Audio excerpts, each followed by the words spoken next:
Donc c'est l'histoire fictive d'une femme qui haït son mari. Je ne supporte plus. Il rentre avec ses chaussettes sales. Il laisse son restant de thé sur la table. Il ceci, il cela. Je n'arrive plus à le supporter. J'ai tellement la haine que j'aimerais qu'il disparaisse de ma vie.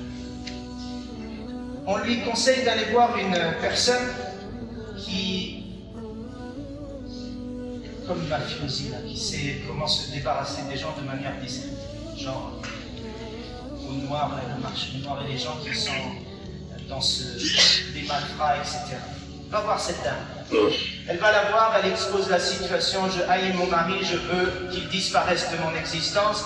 Est-ce que tu veux le tuer? Oui, je veux. Alors on va travailler ensemble. Je vais te donner un poison, et ce poison-là, il va tuer. Genre tu vas mettre une petite dose et c'est sur le long terme que le poison va faire son effet.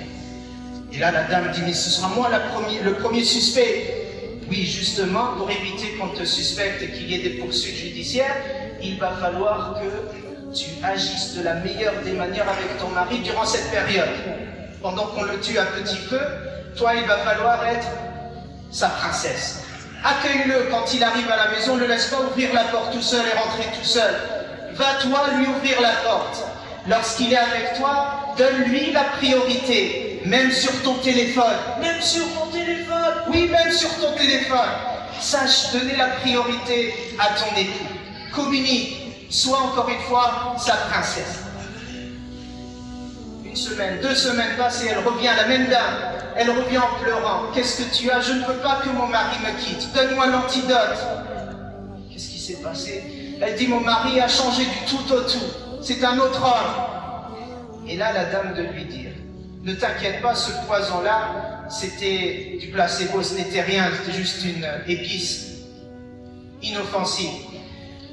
Ce que nous avons travaillé, c'est ce poison qu'il y a dans ce cœur. Nous avons trouvé un remède à ton problème qui se situe à l'intérieur.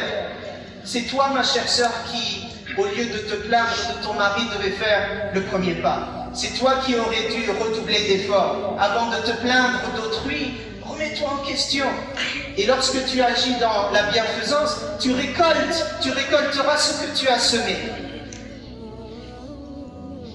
Kuni lahu abd, ou kuni lahu amatan yakun laki abdan. Ça, c'est un des conseils qui nous viennent de l'ère pré-islamique.